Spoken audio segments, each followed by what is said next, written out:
Bienvenue dans le journal de la mi-journée de RTI 1. Je suis ravie de vous accueillir. Voici les titres. En Côte d'Ivoire, la fin hier des travaux de la 14e conférence des présidents d'assemblée et de section de la région Afrique de l'Assemblée parlementaire de la francophonie, l'APF. Les participants ont fait des recommandations et propositions pour un meilleur devenir de la zone francophone. Toujours en Côte d'Ivoire, bientôt la construction de 3 marchés de gros dans le district du Bas-Sassandra, dans la région sud-ouest du pays. Les travaux ont été lancés récemment par le ministre-gouverneur Philippe Legré. Travaux dans le cadre du programme d'urgence agricole Purga 2. Enfin au Nigeria, 10 élèves enlevés récemment dans la région nord-ouest. En Côte d'Ivoire, Conseil des ministres aujourd'hui au palais présidentiel dans la commune du Plateau. Rencontre en présence, bien sûr, du président de la République, Alassane Ouattara. Les détails dans nos prochaines éditions. Enfin, hier, en Côte d'Ivoire, de la 14e conférence des présidents d'assemblée et de section de la région Afrique de l'Assemblée parlementaire de la francophonie. Les travaux et échanges se sont déroulés à l'hémicycle dans la commune du Plateau.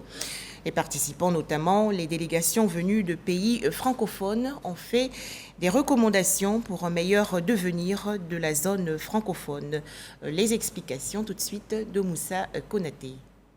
14e réunion des présidents d'Assemblée et section Afrique de l'APF, Assemblée parlementaire de la francophonie. Les parlementaires des États francophones sont réunis à Abidjan, la capitale économique, pour une fois de plus échanger sur les questions de sécurité et de développement. Nous continuons de suivre avec beaucoup d'attention l'évolution de la situation politique dans la zone sahélo-saharienne. Les événements récents dans cette zone touchent plusieurs pays dont les parlements sont membres de notre Assemblée. Il s'agit là d'un défi pour la communauté francophone. Démontrer qu'elle a toute sa légitimité lorsqu'elle est appelée à intervenir sur des enjeux de démocratie, de droits de l'homme et surtout de paix. L'APF, organe consultatif de l'Organisation internationale de la francophonie. L'institution souhaite donc une meilleure coopération interparlementaire pour relever les nombreux défis. L'APF doit être, et le fera avec efficacité, présent sur tous les grands théâtres où des difficultés se présentent et où la médiation de parlementaires est nécessaire. Vous connaissez tous ces théâtres-là, je ne vais pas citer les situations, mais nous pouvons tous intervenir beaucoup plus fortement et beaucoup plus efficacement que ça ne l'est aujourd'hui. Cette 14e conférence des parlements des États francophones réunit une vingtaine de présidents d'institutions parlementaires de différents pays. Une présence remarquable dont se félicite Adama Bictogo. Le président de l'Assemblée nationale appelle à plus de dynamisme dans les initiatives. Nous devons donc, par cette grande force que nous représentons, revisiter donc les textes de l'APF pour que l'APF devienne donc pas seulement un moyen de rencontre, mais qu'au lendemain de nos rencontres, nous puissions élaborer une matrice d'action qui, au bout, fait de l'APF un vrai instrument de rapprochement. Et je voudrais donc que l'APF, justement, puisse être le support, le vecteur par lequel les peuples qui composent cet espace se rapprochent encore plus davantage. En sa qualité d'ancien président de l'APF, le président Adama Bictogo reçoit la distinction de Grand Croix de l'Ordre de la francophonie et du dialogue des cultures. Yaël Braun-Pivet, invitée de la tribune d'échange de l'Institut de formation politique Amadou Gon Coulibaly, la présidente de l'Assemblée nationale française qui a également participé à la cérémonie d'ouverture de la session 2023 de l'Assemblée nationale ivoirienne, a exhorté les femmes à s'engager en politique. Pour en parler, Souleymane Donisongou et Franck Kouadio. Présidente de l'Assemblée nationale française, Yaël Braun-Pivet est dans les locaux de l'Institut de formation politique Amadou Gon Coulibaly au programme Rencontre avec les auditeurs et entretien autour de son parcours. Nous nous engageons en politique parce que nous poursuivons un objectif qui est bien plus grand que nous, qui est un objectif que nous partageons tous, quelles que soient nos opinions politiques. Nous poursuivons un objectif d'intérêt général. Et cet engagement politique à la poursuite d'un intérêt général est une action qui ne se déroule pas pour soi-même, mais pour autrui. Abordant les questions en rapport avec les activités parlementaires et le genre, Yael Braun-Pivet exhorte la gente féminine à faire preuve d'audace. Notre Assemblée est capable de se rassembler, mais effectivement, il arrive qu'il y ait besoin d'utiliser un outil constitutionnel pour pouvoir passer une réforme qui est une réforme dont tout le monde s'accorde à dire qu'elle est compliquée. Pour faire avancer la parité, il faut une volonté des partis politiques, mais ça ne suffit pas. Il faut des femmes candidates, il faut des femmes qui se lèvent et qui disent « je me sens concernée, je veux m'engager et je me présente à une élection ». Initiateur de cette plateforme d'échange, le ministre de la Promotion de la Jeunesse, de l'Insertion professionnelle et du Service civique PCA de l'Institut de formation politique Amadou Gon Coulibaly. L'Institut de formation Amadou Gon Coulibaly a voulu profiter de la présence de Madame la Présidente de l'Assemblée nationale de France pour organiser un panel de discussion sur son parcours inspirant, sur le travail parlementaire, sur l'engagement des femmes en politique. Et c'est toujours dans la continuité du renforcement des capacités de nos auditeurs. C'est sur invitation d'Adama Bictogo, président de l'Assemblée nationale de Côte d'Ivoire, que Yael Braun-Pivet, présidente de l'Assemblée nationale française, est à Abidjan. Direction à présent la région du Haut-Sassandra, dans l'ouest du pays. La pisciculture, ou élevage des poissons, fait vivre de nombreuses populations. Environ 300 pisciculteurs ont créé une association régionale et ravitaillent les marchés locaux. Malheureusement, ils rencontrent des difficultés, notamment l'accès aux intrants de qualité et le coût élevé des devis qui constituent la matière première de leur activité. Mais comment s'organisent-ils au quotidien? Pour en parler, Eugène Atoubé. Dans le campement de Mebo, au milieu de vastes champs de cacao et de véa, ils se sont retrouvés en réponse à l'appel de leur président. Ce sont les membres de la coopérative des pisciculteurs de Zoukoubeu, chef-lieu de département dans la région du Haut-Sassandra. En seulement 2 ans d'existence, 6 sections ont été installées. Chaque pisciculteur, pour ses débuts, bénéficie d'un système d'aide et assistance mis en place par la coopérative. Dans la pisciculture, personne ne peut le faire seul. Il faut le faire en groupe. C'est une opportunité puisque j'ai vu des gens qui ont déjà vendu. Et moi aussi, pourquoi pas moi aussi? Pendant le groupe d'entraide, il n'y a pas de retour sur investissement. La seule chose qu'on demande aux pisciculteurs, c'est de nous donner à manger quand on vient sur son étang. Quand la coopérative vend le poisson du pisciculteur, la coopérative a 10% sur la production du pisciculteur. L'idée d'entraide permet aux pisciculteurs de Zoukoubeu de minimiser les coûts de production depuis l'aménagement des étangs jusqu'aux intrants. Une solidarité grâce à laquelle ils ne regrettent pas d'avoir opté pour cette activité dans une région où le cacao et les véa restent le centre d'intérêt. Cet après-midi, Amadou, pisciculteur depuis 1 an, rejoint les autres membres de la coopérative sur l'exploitation d'un des leurs. Un agent d'encadrement de la NADER y est présent pour conseil. C'est que les aliments donnés aux poissons sont dans la majorité des cas des sous-produits agricoles. Les simples sous-produits agricoles, eux seuls ne peuvent pas permettre d'atteindre ces 2 poissons au kilo. Donc c'est d'utiliser l'aliment composé ou l'aliment industriel qui est déjà fabriqué par les industriels. On essaie de faire les moyens de bord, c'est-à-dire avec la farine basse, le son des blés. Mais on attend de réfléchir à ce niveau aussi, comment on peut trouver une société ou bien un groupe qui a peut-être les aliments. Travailler avec les moyens du bord, mais rester ouvert au conseil pour les bonnes pratiques. C'est dans ce contexte que les pisciculteurs de Zoukoubeu mènent leurs activités. Les poissons prêts à la commercialisation sortent des étangs mieux nourris. 2 poissons au kilogramme contre 4 ou 5 auparavant. Mais la production reste encore en deçà du potentiel et des objectifs, respectivement 500 et 100 tonnes de poissons par an. Ce sont essentiellement des tilapias, des silures, des carpes et des poissons du Cameroun. De plus, Il n'y a pas un circuit de commercialisation qui permette à la coopérative de tirer le meilleur profit du peu que les pisciculteurs produisent. Les poissons achetés bord étant et revendus sur le marché par les mareyeuses perdent d'emblée leur origine, faute d'une stratégie de valorisation des poissons issus de la pisciculture. À la vérité, les mareyeuses ne révèlent pas leur vraie origine. Elles font croire à leur clientèle que ce sont les poissons en provenance de Guessabo au lieu de pêche sur le fleuve Sassandra. Non, elle nous dit que c'est poisson de Guessabo. Bon, on va acheter. Comment?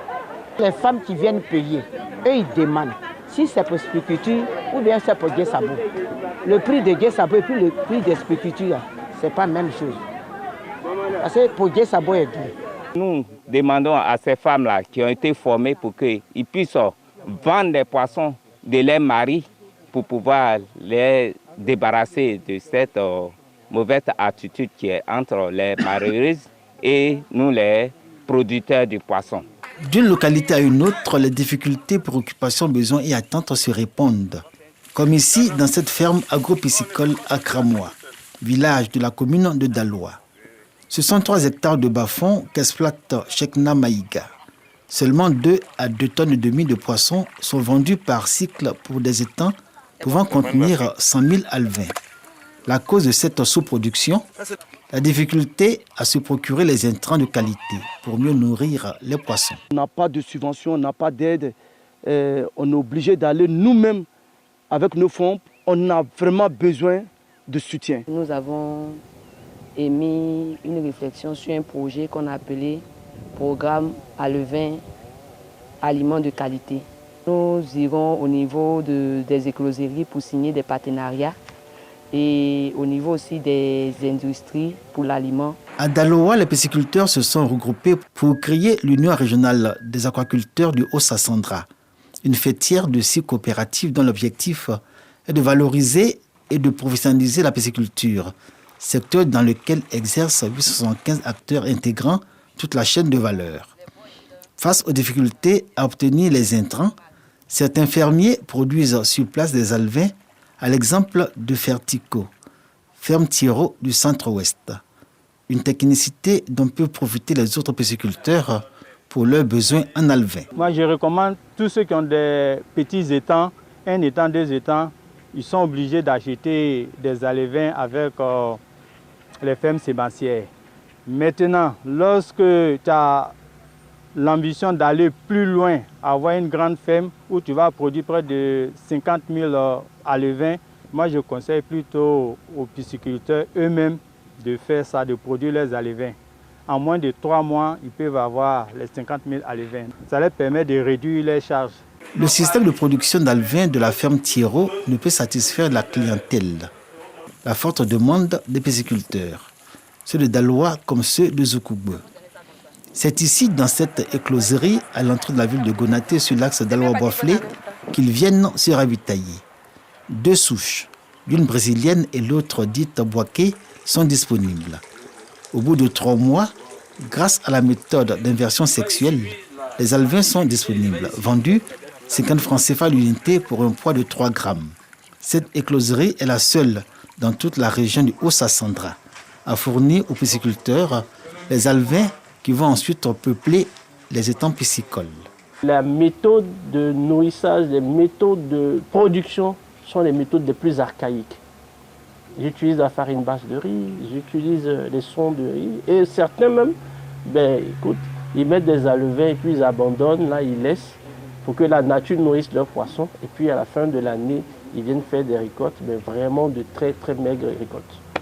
Donc le souhait, c'est que vraiment les décideurs puissent vraiment nous appuyer au niveau de la région pour rendre plus dynamique la filière aquacole en Côte d'Ivoire. Grâce à un partenariat signé entre l'Union régionale des aquaculteurs du Haut-Sassandra et l'écloserie de Gonaté, le besoin en alevins des pisciculteurs est une question en partie réglée. Reste celle des aliments composés ou industriels, dont le prix, selon les pisciculteurs eux-mêmes, a connu une montée en flèche. Le cœur à l'ouvrage, ils demandent un accompagnement de l'État pour le développement de leur activité, dans une perspective d'autosuffisance en poissons dans la région du Haut-Sassandra. Le budget citoyen expliqué aux populations de Bongouanou dans la région centre-est du pays et de Mankono dans le centre-ouest. Rencontre dans le cadre de la caravane du budget citoyen 2023 initiée par le ministère du budget et du portefeuille de l'État de Côte d'Ivoire. Les explications détaillées de Kader Sogodogo de RTI Bouaké. Mankono, chef-lieu de la région du Béré. Le document relatif au budget 2023 est présenté aux populations. Elles sont informées de tout ce qui rentre en compte pour sortir le budget de l'État.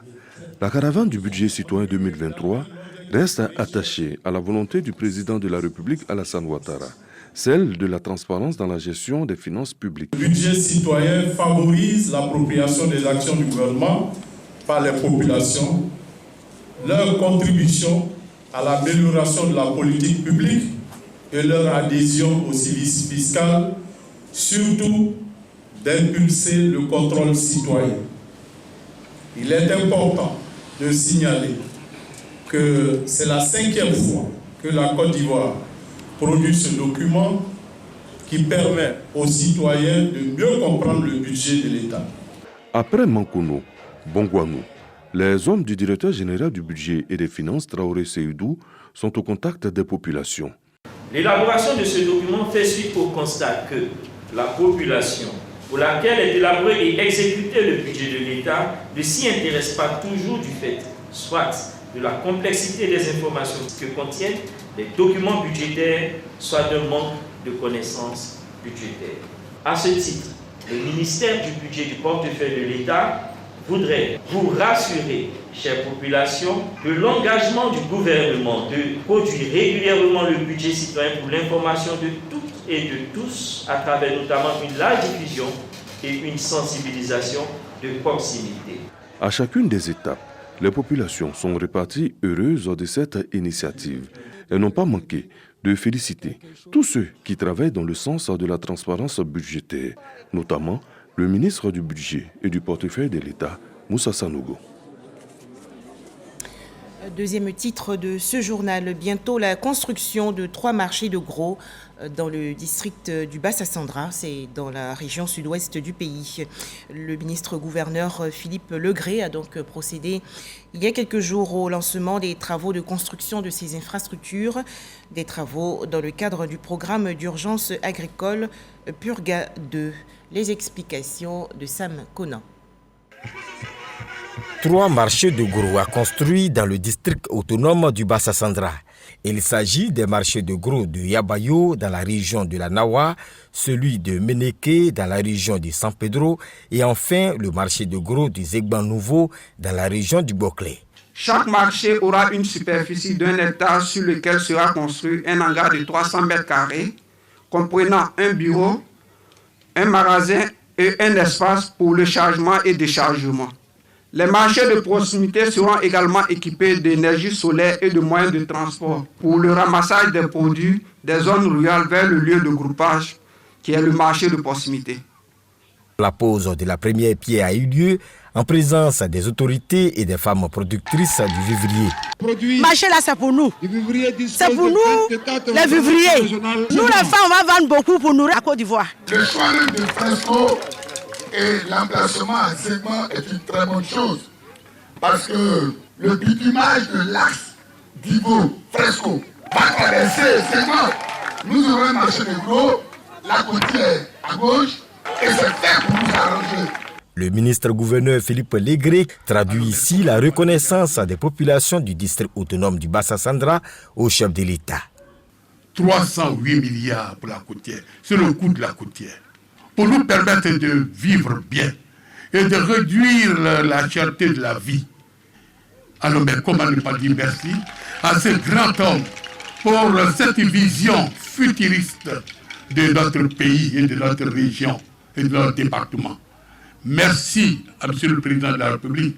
Pour la phase pilote, ce sont 40 marchés de gros qui sortiront des terres dans 6 mois dans différentes localités du pays. La vaccination, une arme efficace contre le coronavirus.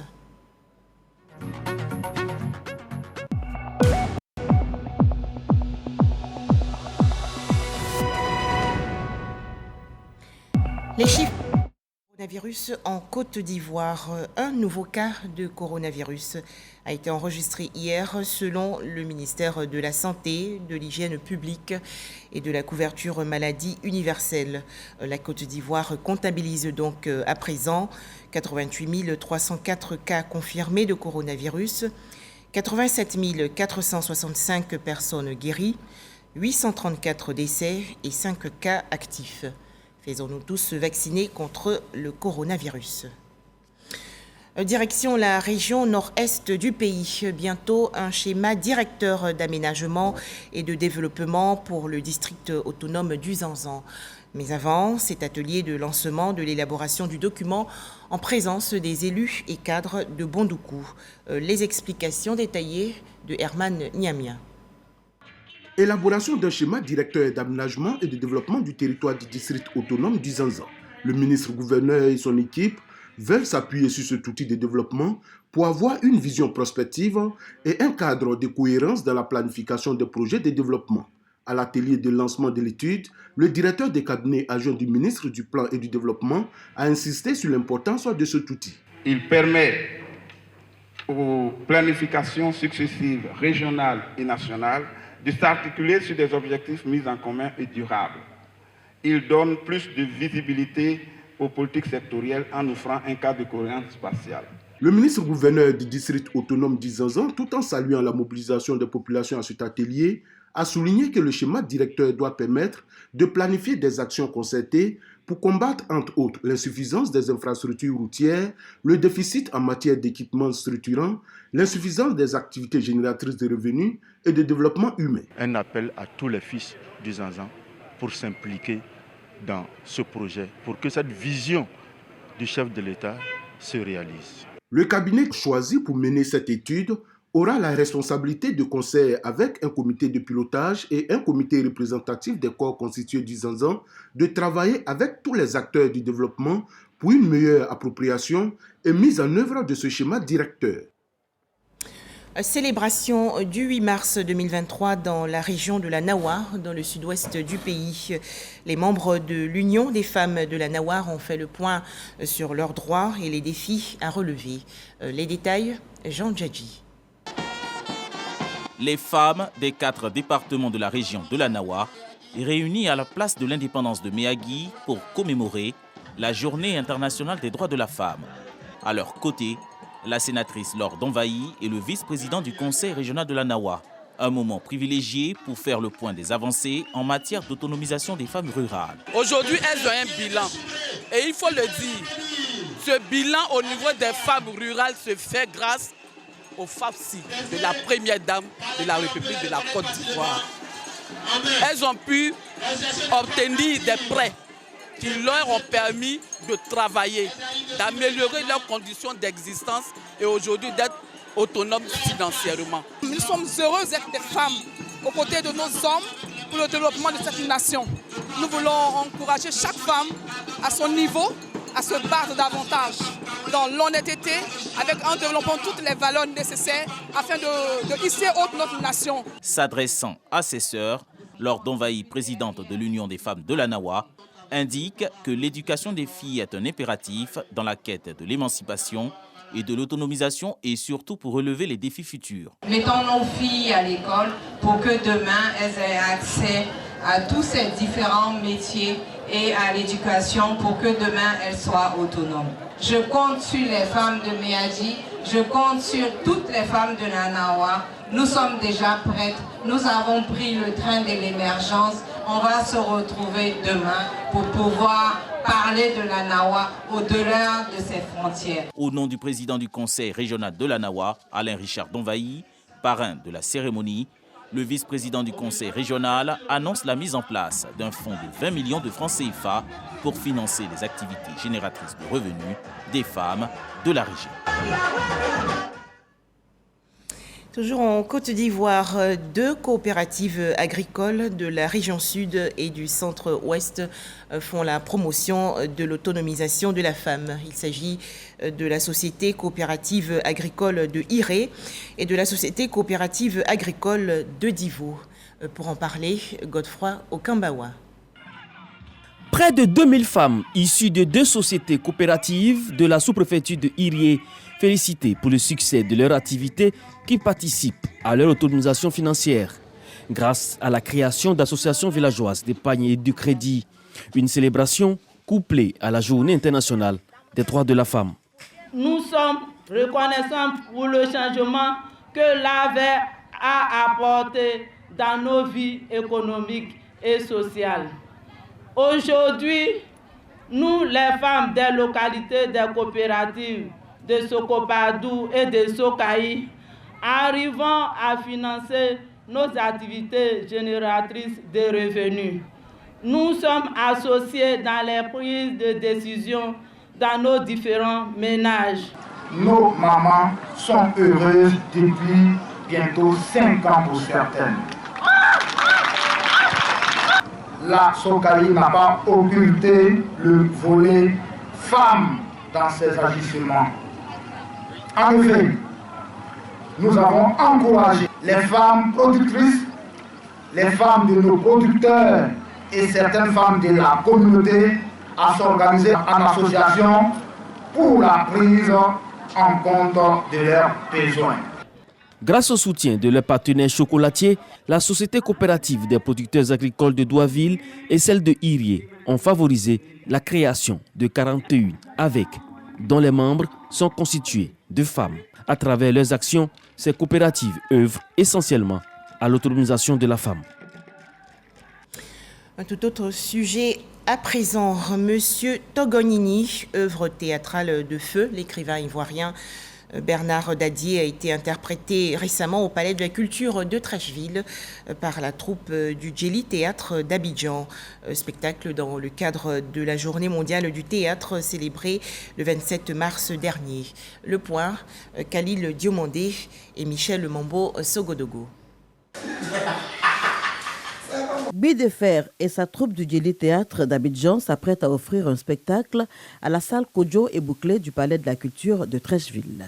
Ce soir-là, ils veulent honorer la mémoire d'un grand homme de culture et de lettres, feu Bernard Dadier. Bernard Dadier est notre doyen, qui est un grand dramaturge, qui a écrit une grande pièce de théâtre dans son temps, depuis 1968. Tokonini, il l'a joué pour montrer à nos cadets, parce que c'est une pièce qui est enseignée dans les écoles, tout, c'est bien de lire, maintenant ils vont voir ça en pratique. Tokonini, c'est chercheur de nom. Je veux qu'on me voie, je veux impacter les gens et je fais tous les moyens sont bons pourvu qu'on parle de moi. Passer par la corruption pour s'imposer, passer par l'exploitation des autres pour s'imposer, et c'est cela Togonini. Après les préparatifs, la troupe du Djeli Théâtre d'Abidjan monte sur la scène sous le regard admiratif du public.